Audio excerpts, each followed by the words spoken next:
Good morning, good evening, whoever you are, wherever you are, whatever you might be doing. We wish to welcome you to the Silverlight Show. The Silverlight shines to illuminate that which lies hidden in darkness. For those of you tuning in today, we welcome you in. We're on the cusp of October, and I always like to spend October looking at some of the mysteries in our history. There's one that's always amused me and caught my attention.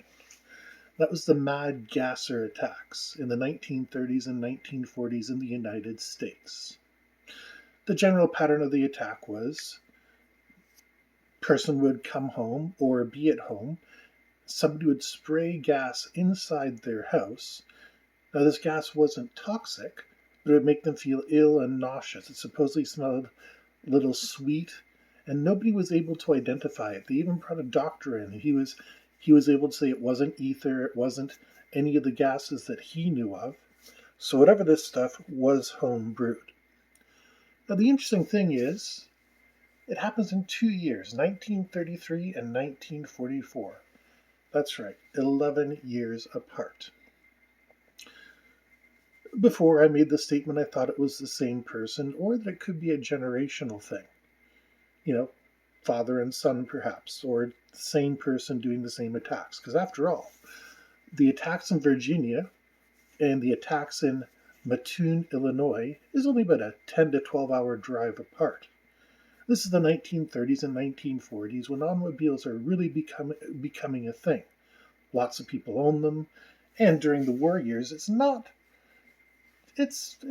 conceivable that somebody would have been able to move from Virginia to Illinois for a job for whatever reasons possible. But unlike a couple years ago, I've learned a couple interesting things since then. Now, of course, the first thing these attacks are dismissed as is mass paranoia. And that would be a good explanation for one of them, but not another set of attacks 11 years later in a completely different spot. World War II one should be the one that you can blame on the war nerves, but 1933, yes, nerves were high because the depression was on and the country was in a great deal of distress. But this is a very specific attack, and it didn't just happen to one or two people. The gasser, as you might want to call them, were hitting like 10 to 12 different victims. And hysteria was always the 1930s and 1940s way of brushing things under the table. Over the past couple of years, I've looked at the records, and to me, I don't believe the Mad Gasser was trying to kill people. Inconvenience them? Absolutely. But the gas was obviously not formulated by an expert. It obviously smelled bad, but I mean, every kid who's ever been near a chemistry set has made something that has smelled off, shall we say, at the very least. And I mean, that's the kind of thing people do. Rotten eggs are a thing. I mean, everyone's heard the office legend about opening a can of tuna and leaving it under a coworker's desk, just so that way they smell funny and then you can laugh at them the next day. That's kind of what I think the motive was here. It wasn't malicious. They weren't trying to kill anybody. They were just trying to inconvenience them. This is where it starts getting interesting. In both the 1930s and the 1940s case, there were eyewitnesses who reported they saw a thin person in a black cloak, and both times they were leaving the house where the gas attack had just taken place. Now, this I covered earlier, which is what I thought the attacks might be related. Father and son, grandfather and grandson, whatever the case might be. I've changed my tune, though, because something I didn't know was that in 1933 there was a pair of women's shoes found at the scene, and in 1944 there were women's footprints. Now, what makes this particularly interesting is women were known for high-heeled shoes at the time. Men would wear platform shoes, but there was an obvious difference between a woman's and a man's shoe, especially in the print. Nowadays, it would be a lot harder to do this. But the 1930s and 1940s, you knew your role and you stuck to it. So I stand corrected. It wasn't father, son, or grandfather, grandson. It's probably mother, daughter, or grandmother, granddaughter, or possibly the same woman. Now, what kind of reason would anybody have for these attacks? If you're in the 1930s and 1940s, there's so many things up against you as a female that I can't even start to guess. I mean, if you're a single mother, that was still when Christian morals were around, and single mothers are something to be shunned and put off to the side of society. And that would be a very good reason for somebody to want to make a little mischief if these good, God fearing Christian people were making their life difficult. I mean, we're still in an era here where not only are there separate water fountains for white people and colored people, but there's different parts of town for the same.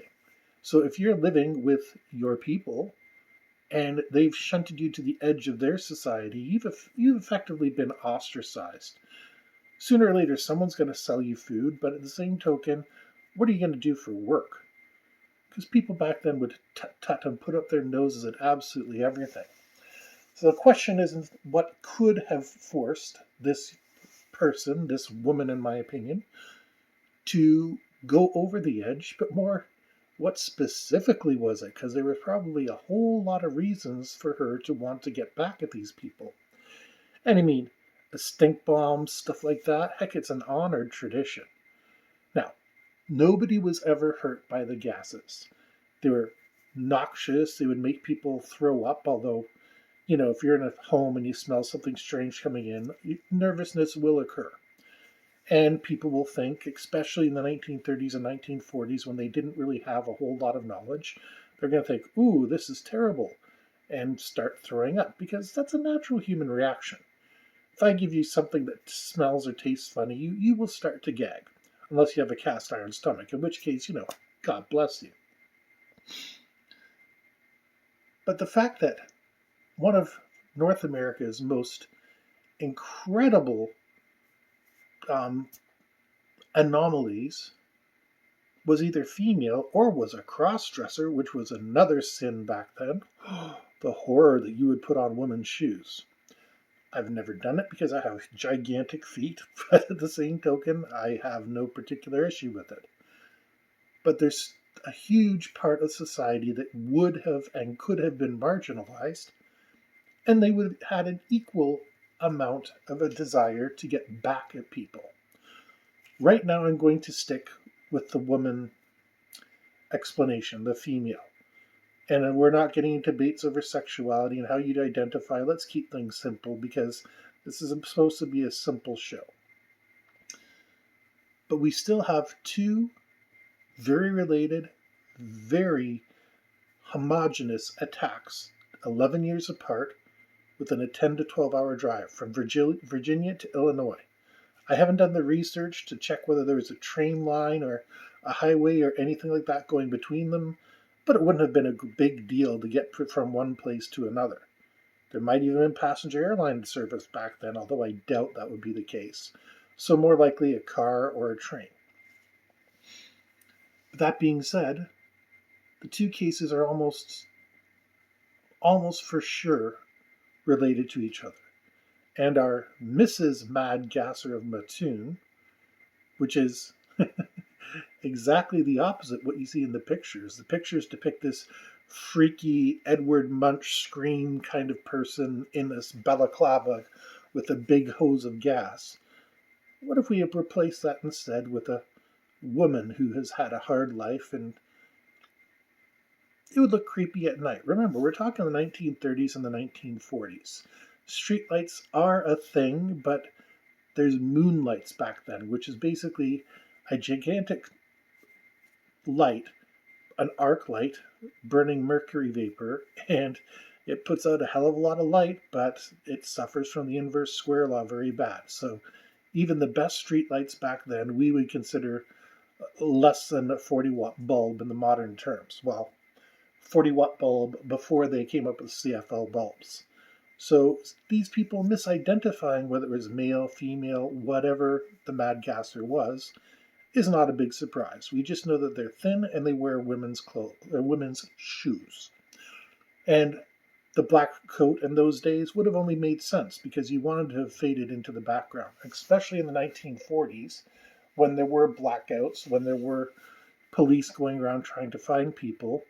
Yeah, black coat is a good idea. It's not perfect camouflage. There's better camouflage patterns than black, but there's nothing quite so widely available as a good black coat and balaclava or whatever they're going to use to cover their head.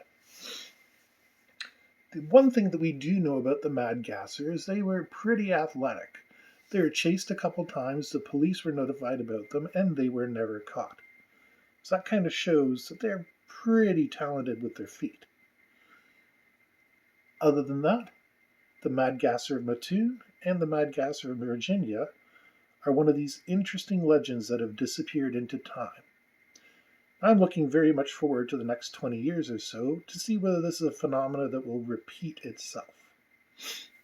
Maybe it goes off on a 100-year time frame as well as an 11-year cycle. Who knows?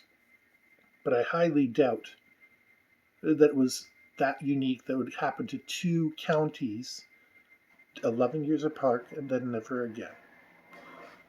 So, a little interesting something to think about, the Mad Gasser of Mattoon, Mrs. Mad Gasser of Mattoon, and go out and read about it. Wikipedia only covers the 1944 Mattoon incidents, but yeah, 1933 Virginia Gasser. Definitely worth a look on your cryptids, on your anomalous objects, basically on your list of things to check out if you're interested in the unusual. We wish to thank you for joining us for this episode of Silverlight Show. As always, if you enjoyed this show, please like, share, and subscribe, and we hope everybody has a fantastic day.